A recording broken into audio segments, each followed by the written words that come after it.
মা আমাকে বলেছিল, যেখানেই থাকিস তুই বাড়ি আসবি পয়লা বৈশাখে। পয়লা বৈশাখ বড় ভালো দিন। এদিন ঘরের ছেলে বাইরে থাকতে নেই কভু। বছরের এই একটি দিনে আমি সিদ্ধিদাতা গণেশের পায়ে দেই ফুল জল। কে বলবে কি করে কার বছর কাটবে? বন্যা, ঝড় কিংবা অগ্নিকাণ্ড, কত কি ঘটতে পারে। তোর তো কথাই নেই। মাসে মাসে সর্দি জ্বর, বুক ব্যথা লেগেই আছে। 32 বছর বয়স নাগাদ এইসব চলবে তোর। জানিস খোকা, রাশিচক্র তোর ভীষণ খারাপ। যেখানেই থাকিস তুই বাড়ি আসবি পয়লা বৈশাখে। সেদিন সকালে উঠবি ঘুম থেকে, সময় মতো খাবি দাবি, ভালোয় ভালোয় কাটাবি দিনটা, যেন এমনি মঙ্গল মতো সারাটা বছর কাটে। তোকে না ছোঁয় কোনো ঝড় ঝাপটা, বিপদ আপদ। আমি নিজ হাতে 101টি বাতি জ্বালিয়ে পোড়াবো তোর সমস্ত বালাই।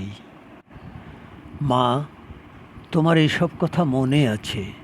এমনকি মনে আছে বছরের শেষে ছুটি ছাটায় বাড়ি গেলে পয়লা বৈশাখ না কাটিয়ে তুমি কিছুতেই আসতে দিতে না। বাড়ি থেকে বেরোবার সময় আমার বুকের মধ্যে পুরে দিতে, ভালো থাক তুই, শুধু এইটুকু বিশেষ সংবাদ।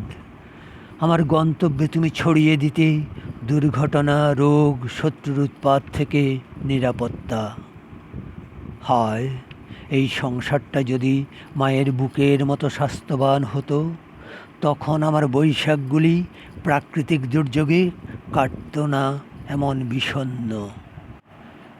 এখন আমার বৈশাখ কাটে ধূলি ঝড়ে, জানালা দরজা সব বন্ধ ঘরে, অন্ধকার সভাধারে শুয়ে মাথার সমস্ত চুল কেটে নেয় ভয়ের বিশাল কাঁচি। সকালে খুলিতে বুলায় হাত মেসের গাড়ল বাবুর্চি এসে। দেয়ালে তাকিয়ে দেখি এমনি করে বছর বছর ক্যালেন্ডার পাল্টে যায়। আমার বয়স গোঁপদাড়ি পুষ্ট হয়, কিছু কিছু পরিচয় ঘটে। তথ্যকেন্দ্রে বসে জেনে নেই 2-4টে নতুন খবর। আবার ঘষে মেজে উজ্জ্বল করি আমার নেম প্লেট। শোনো মা, তোমার সমস্ত কথা মনে আছে? বৈশাখের দোকানে হালখাতা মহরত হতো, বাড়ির উঠোন ভরে খেতে দিতে কলা পাতায়, ঘরের মিষ্টান্ন আমার জন্যে বানিয়ে রাখতে স্বস্তিক। মা, তোমার হাতের দেওয়া স্বস্তিক আমি এমন লোভী, দেখো নিঃশেষে খেয়ে বসে আছি। আমার মনের স্বস্তি আমি আজ খেয়ে বসে আছি।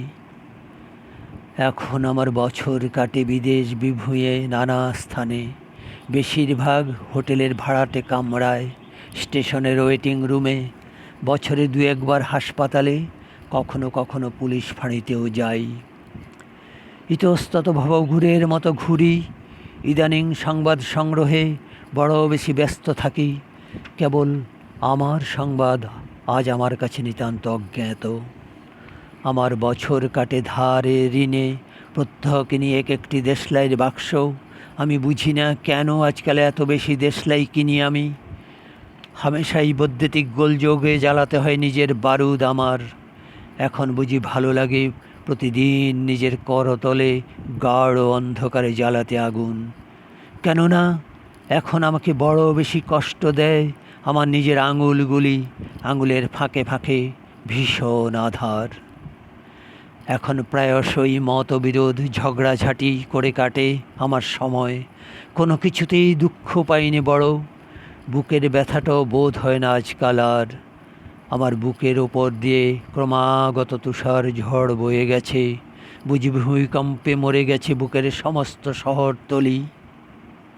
মা, তুমি বলেছিলে পয়লা বৈশাখে বাড়ি আসবি তুই, আমার মনে আছে। আমারও ইচ্ছে করে পয়লা বৈশাখ কাটাই বাড়িতেই। প্রতি বছর মনে করে রাখি সামনের বছর পয়লা বৈশাখটা বাড়িতেই কাটিয়ে যাব। খুব সকালে উঠে দেখব পয়লা বৈশাখের সূর্যোদয় দেখতে কেমন। কিন্তু মা, সারাটা বছর কাটে, ক্যালেন্ডার পাল্টে যায়, আমার জীবনে আর আসে না যে পয়লা বৈশাখ।